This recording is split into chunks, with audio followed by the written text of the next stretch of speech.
I had never expected my life to change the way it did when I met Nikki. It all started casually, like most relationships do these days through social media. I commented on one of her Instagram stories, something about a song she was posting, and we started chatting from there. It was light, fun conversation at first, but before I knew it, we were texting every day. After a week, we swapped phone numbers, and soon, we were Snapchatting and calling each other at night. The connection was undeniable. I remember the first time we met in person. I was nervous, who wouldn't be? But as soon as we laid eyes on each other, everything felt right. We started spending time together, and it was like everything just clicked. We went on dates, shared laughs, and for the first time in a while, I felt like I was exactly where I needed to be. Valentine's Day was approaching, and even though we hadn't been dating for very long, I found myself excited to have someone to spend the holiday with. I had been dreading the thought of being alone. But just a week before Valentine's Day, Nikki started telling me about someone she had been trying to get away from, her stalker, Ben. The man's name was Ben, and he had been relentlessly pursuing her for months, showing up at her college campus, texting her constantly, and sending her gifts. Nikki explained that at first, she had dismissed it, thinking he would eventually get the message. But when he started showing up at her home, leaving chocolates on her doorstep, and sending cryptic texts about their supposed connection, she realized it wasn't going to end on its own. She told me she had never involved the police, not because she didn't take it seriously, but because she didn't want to escalate things too quickly.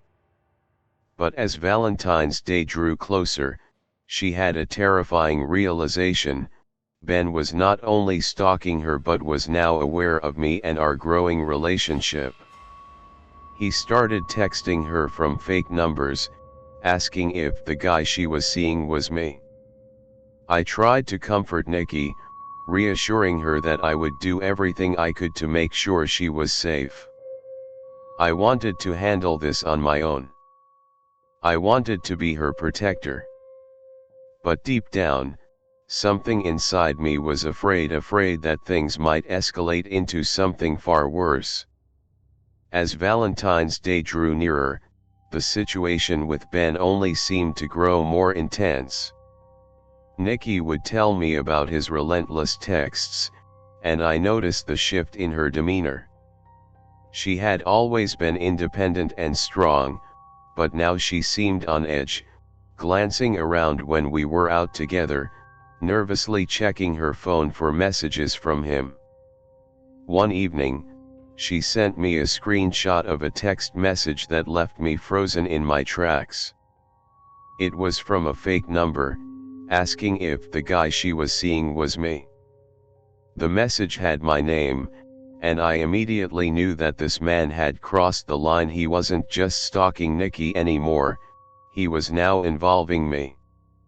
That text felt like an invasion of our space, a violation of our privacy. I told Nikki that if this continued, we had no choice but to go to the police. But before we could make that decision, something strange happened. We were having dinner at a nice restaurant by the water on Valentine's Day. It was supposed to be a fun, relaxing evening, just the two of us. As we ate, Nikki and I noticed a man sitting across the dining area on a bench. His hat was pulled low over his face, but there was something about the way he was watching us that made my stomach turn. We joked about it at first. "What if that's Ben?" Nikki laughed, trying to brush it off. But when I turned my head to look at him, the man tilted his head, locking eyes with us. I could feel the hair on the back of my neck stand up as the man quickly turned away and got up, walking out of the restaurant. The mood shifted instantly. We were both on edge, unsure if our little joke was just paranoia or if something darker was lurking in the background. After dinner, Nikki and I headed back to my rental house to continue the evening. The moment we arrived, I could feel the tension in the air. I was trying to stay relaxed for her, but I knew something wasn't right. We sat on the couch, talking, laughing, and just trying to forget about the unsettling incident earlier that evening. But then, suddenly, Nikki pulled away from me, her face draining of color. "What's wrong?" I asked, turning to her. "Did you hear that?" she whispered, her eyes wide with fear. I listened closely, and there it was, a noise coming from outside in the backyard. I got up and went to investigate, assuming it was nothing more than an animal or the wind. But when I walked into the backyard, I froze. Something was off. The stack of beach chairs by the house had been knocked over. There was no breeze, no reason for them to have fallen. Then, my eyes caught something strange in the bushes, a tall figure, hidden in the shadows. I didn't even need to think twice. My body reacted before my mind could process what I was seeing. I stepped forward, and as I did, the figure quickly moved toward me, emerging from the bushes in an aggressive manner. "Who is that?" I demanded, but the figure didn't respond. It was Ben. Without thinking, I lunged at him, tackling him to the ground and yelling at Nikki to call the police. My heart was racing as I struggled to hold him down. Ben fought back, but I managed to pin him until Nikki came outside, phone in hand, talking to the police. "That's him," she gasped when she saw Ben. The man who had been stalking her for so long, the man who had terrorized us both, was finally caught. The police arrived moments later, arresting him for trespassing and harassment. Nikki was able to show them the disturbing messages he'd been sending, and they charged him with stalking. Ben would face a misdemeanor charge, but Nikki was finally able to get an order of protection against him. For the first time in weeks, we felt safe again. The nightmare was over, or so we thought. After Ben's arrest, Nikki and I thought the worst was behind us. We had taken the necessary steps to ensure her safety, and I felt confident that the nightmare was finally over. But even though the legal steps had been taken, the lingering anxiety in the pit of my stomach refused to go away. I couldn't shake the feeling that someone was still out there, watching us. There was always the sense of paranoia in the air, a constant awareness that something wasn't right. In the days following Ben's arrest, Nikki seemed to settle down a bit. She went back to her routine, and we tried our best to resume our relationship as normally as possible. But despite our best efforts to return to normalcy, something kept gnawing at me. It wasn't just the fact that the man had been stalking her for so long, it was the silence that came after his arrest. It felt like a dangerous calm before the storm. We'd had a few close calls with Ben, but the unknown made me feel more vulnerable than ever. It was one evening, just a week after Ben's arrest, when it all came to a head. Nikki had been feeling more at ease, but I still couldn't ignore the fact that someone, either Ben or someone else, might still be watching us. I thought it was irrational at first. Maybe I was just overthinking things. but then I received another text. It was from an unrecognized number, and the message was short, chilling. "You think you're safe? You're not." The text came at night, just as Nikki and I were winding down from a quiet dinner. I showed it to her immediately. Her face went pale. She said nothing for a moment, and then she whispered, "It's him. It has to be." I immediately felt a chill run through me. The hair on the back of my neck stood up. This didn't feel like a random prank. It was too specific, too threatening. I told Nikki we needed to call the police again, but this time, something felt different. Ben had already been arrested, and his contact with her was supposed to be over. Yet, here we were, facing an even more sinister threat. That's when things escalated. Nikki began to change her habits. She started locking the doors and windows obsessively, even during the day, and insisted that we have someone stay with us whenever possible. She even avoided her own car, fearing that someone might be tampering with it when she wasn't looking. And I wasn't much better off. I began taking extra precautions too, checking the locks multiple times, installing security cameras around the house, and even carrying pepper spray when I went out for walks. The next few days were filled with a growing sense of unease.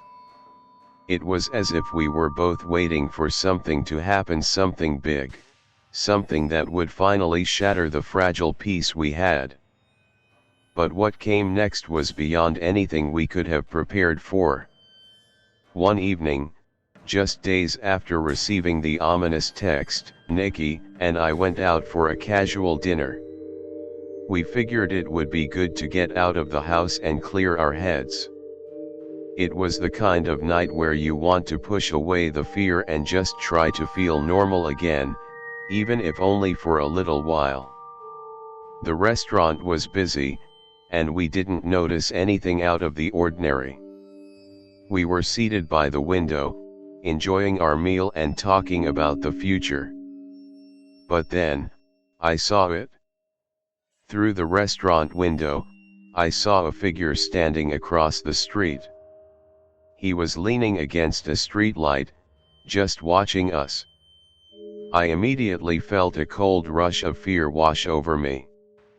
It wasn't like he was just a passerby, he was standing still, staring directly at us, his face partially hidden under a cap. His posture was unnerving, too rigid, too intentional. He wasn't just standing there, he was waiting. I turned to Nikki, trying to keep my voice calm. "Look over there. Do you see that guy?" I asked, my throat dry.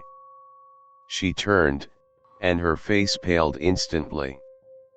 "Oh my God, is that Ben?" she whispered, her voice trembling. Before I could respond, the man shifted slightly, tilting his head in our direction. It was like a delayed reaction, as if he realized we were looking at him, and he quickly looked away. I felt my heart race as I tried to make sense of what was happening. This wasn't a coincidence. Nikki grabbed my hand. "Let's go. Now." We didn't even finish our meal. I paid the bill quickly, my hands shaking, and we rushed out of the restaurant. As we walked to my car, I kept glancing over my shoulder, half expecting to see the man following us. But he wasn't there.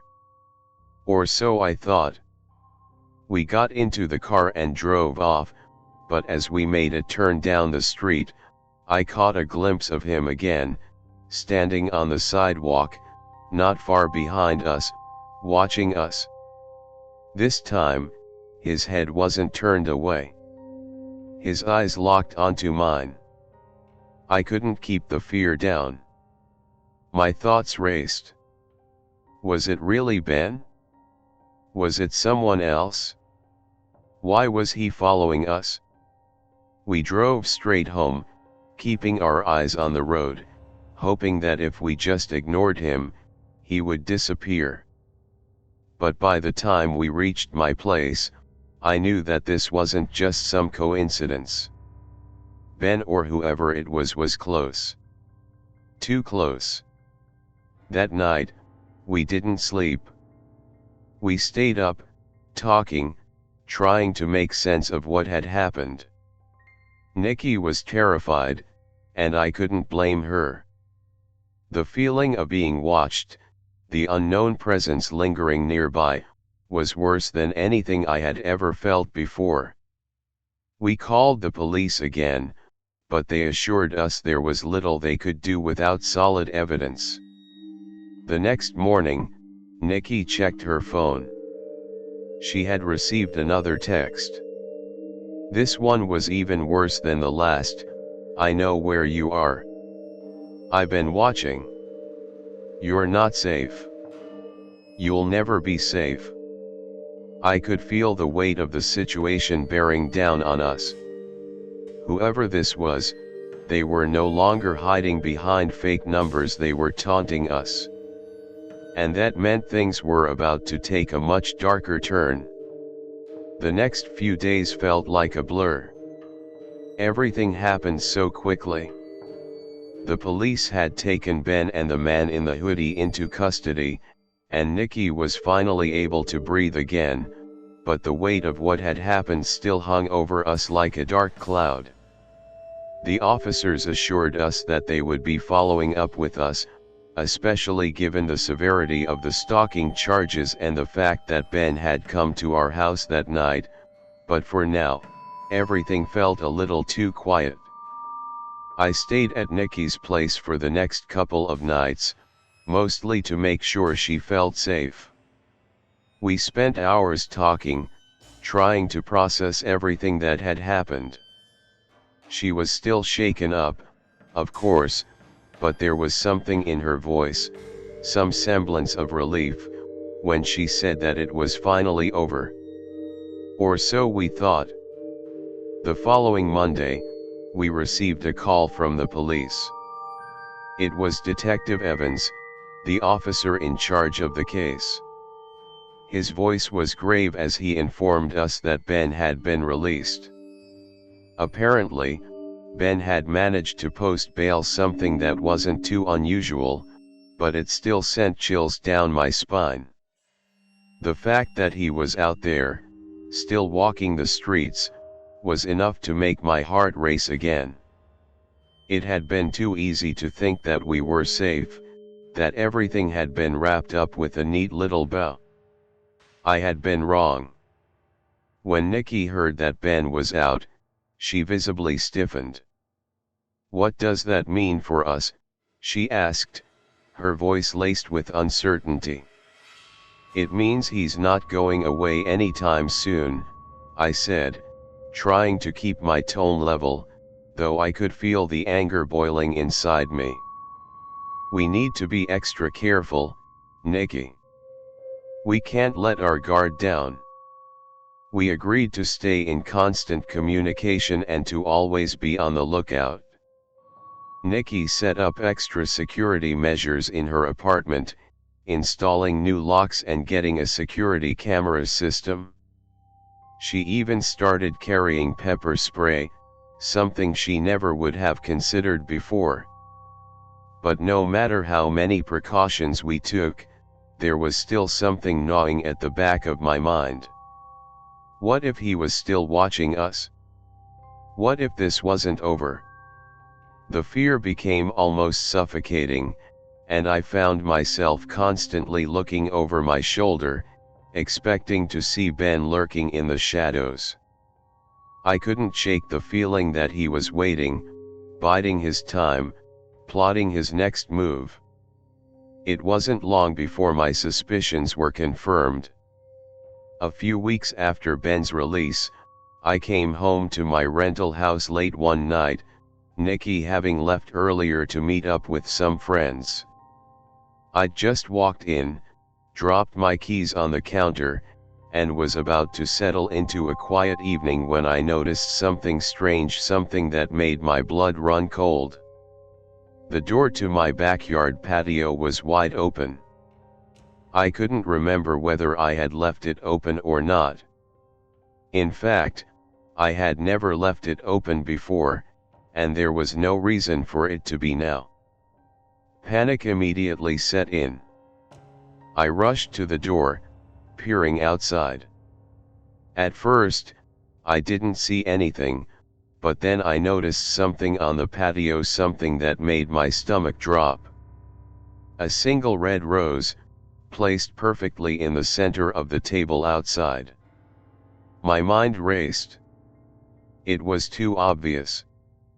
Too deliberate. My heart skipped a beat as I glanced around the yard, looking for any sign of movement. But the yard was silent, eerily still. I knew, without a doubt, who had left that rose. Ben. I slammed the door shut and locked it, my hands shaking. My first instinct was to call Nikki, but I didn't. I couldn't. I didn't want to scare her. I didn't want to make her feel like she was being hunted again. But there was no denying it. Ben had been here, just like he had been before. I called Detective Evans the next day, explaining the situation, and he promised that they would send someone to investigate. I told him about the rose and how Ben had likely been watching us again, but he was hesitant to act without more concrete evidence. I could hear the frustration in his voice as he explained how difficult it was to track down someone like Ben without direct proof of harassment. "You have to understand," Detective Evans said, "we can't act on suspicion alone. We need evidence that he's violating the terms of his release." I hung up feeling more helpless than ever. It was like being stuck in a nightmare where nothing made sense and nothing was happening fast enough. Later that evening, Nikki came by to check on me, and I showed her the rose. Her face went pale as she took in the sight of it. "That's it," she whispered, barely able to contain her panic. "He's not going to stop. He's going to keep coming after us." The weight of her words sank in. Ben wasn't just a creepy ex-classmate anymore. He was a threat and ongoing danger to both of us. I could see the fear in Nikki's eyes, and I knew that nothing could make her feel safe again until Ben was out of the picture for good. It was then that I realized something. This wasn't just about protecting ourselves. This was about stopping Ben before he did something worse. It was time to take matters into our own hands. We made the decision to go to the police together, demanding that something be done. No more waiting. No more sitting idly by while he tormented us. We would do whatever it took to make sure he understood that we weren't going to let him control our lives any longer. But as we walked out of my front door to head to the police station, something caught my eye. A shadow in the bushes across the street, standing still in the dark. I froze. My blood ran cold. There, in the shadows, stood Ben. And just as quickly as I had seen him, he disappeared. This wasn't just harassment anymore. This was real. Ben wasn't going to stop until he had complete control over our lives. And this was just the beginning. Weeks passed, and life seemed to settle back into a routine. Nikki was slowly starting to feel like herself again, but the tension still lingered in the back of our minds. It was hard to shake the feeling that Ben was always watching, that he was just out of sight, waiting for the right moment to strike again. Despite everything, we tried to push the fear aside. Nikki had gone back to her job, and I had returned to my normal schedule. We spoke to the police frequently, updating them on anything new, but the truth was, without direct evidence, there wasn't much they could do. I kept thinking about the red rose that had been left on Nikki's doorstep, the message Ben had sent, the way he had tracked us so easily. I could feel a storm brewing, though. I knew that things weren't over. It was too quiet. The calm before the storm. And then came the call. Nikki was at work when I got a text from her, "He's back." It was just one short sentence, but it hit me like a ton of bricks. My heart dropped as I called her immediately. Her voice, usually so steady, was shaky when she picked up the phone. "What happened?" I demanded, panic starting to take hold.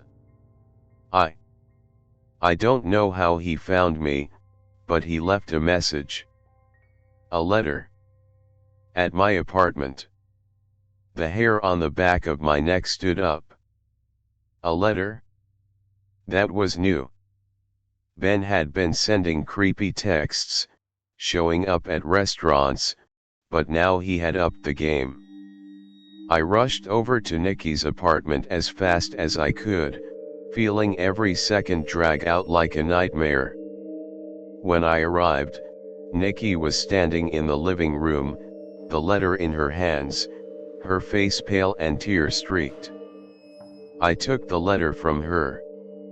The handwriting was messy, almost frantic, and it was clear that the person who wrote it was unraveling. "I'll always find you," the letter started. "You can't run from me. You're mine. We'll be together, one way or another." The last line sent a chill through me. "Your new boyfriend won't protect you. I'm already in your walls." I nearly dropped the letter in shock. The walls? What did that mean? Was he in the apartment? Was he lurking somewhere inside, waiting to make his move? My mind was racing as I turned to Nikki. "We need to call the police. Now. This isn't just stalking anymore. He's threatening us directly." But before we could act, Nikki gasped and pointed to the kitchen. The door was slightly ajar. I hadn't noticed it before, but now it was clear. I slowly approached, my heart pounding in my chest. Something wasn't right. I turned the knob and pushed the door open. The room was empty, but as I stepped inside, I froze. There, on the kitchen counter, was something small and insignificant, a hairpin.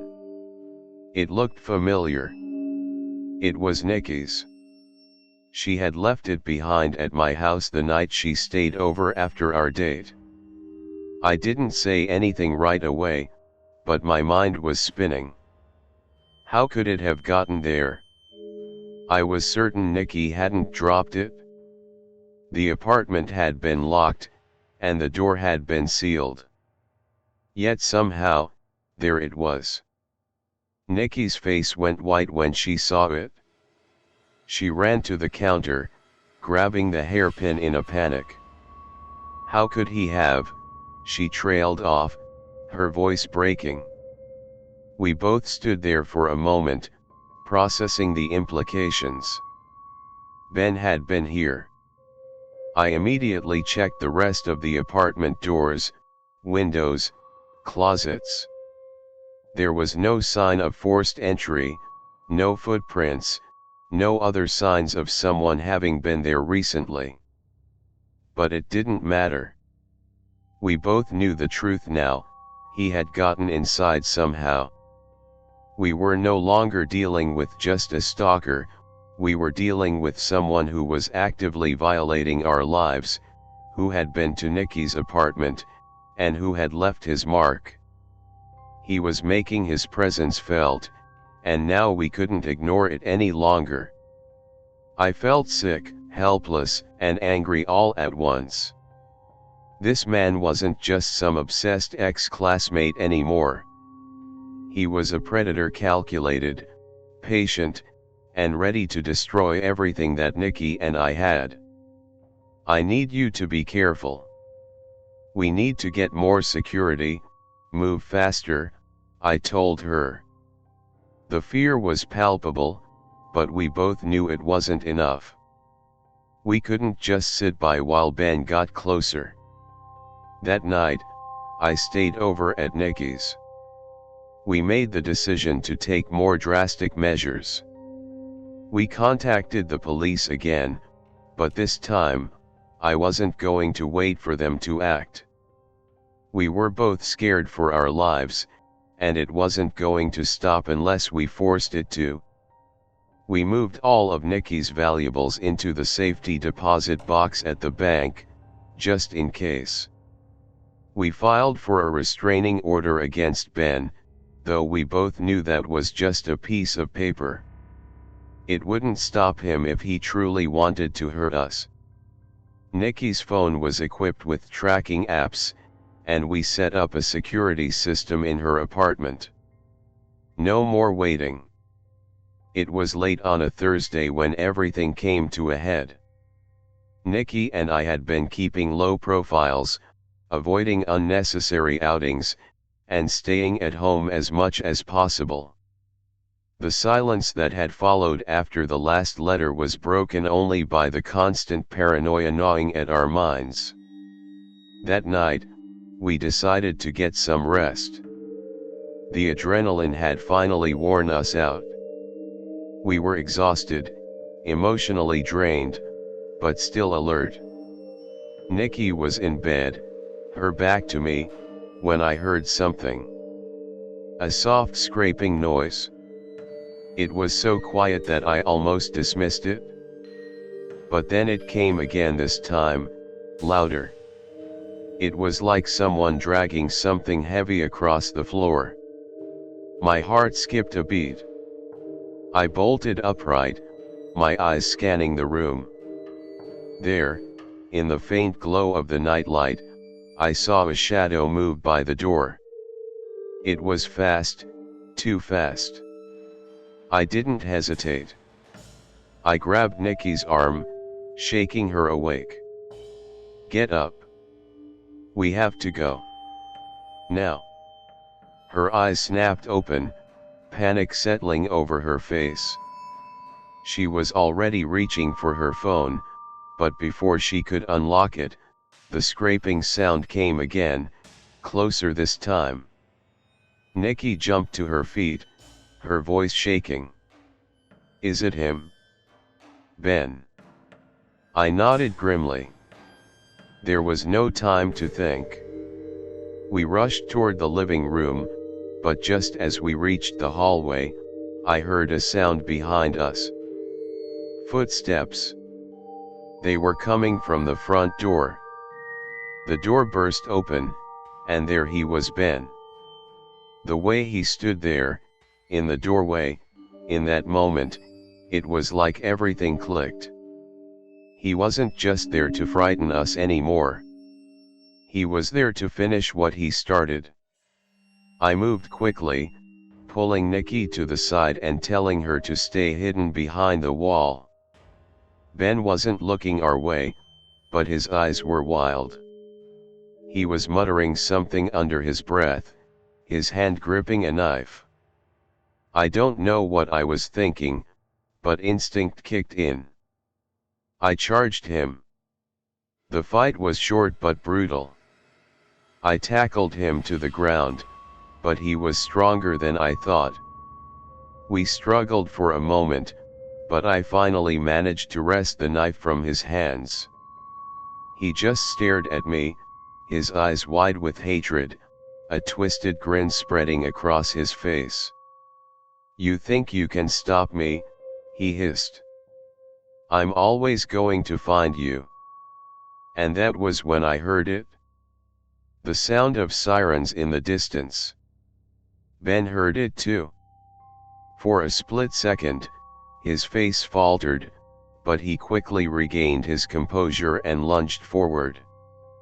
The police arrived just in time, pulling Ben off me and arresting him before he could do any more damage.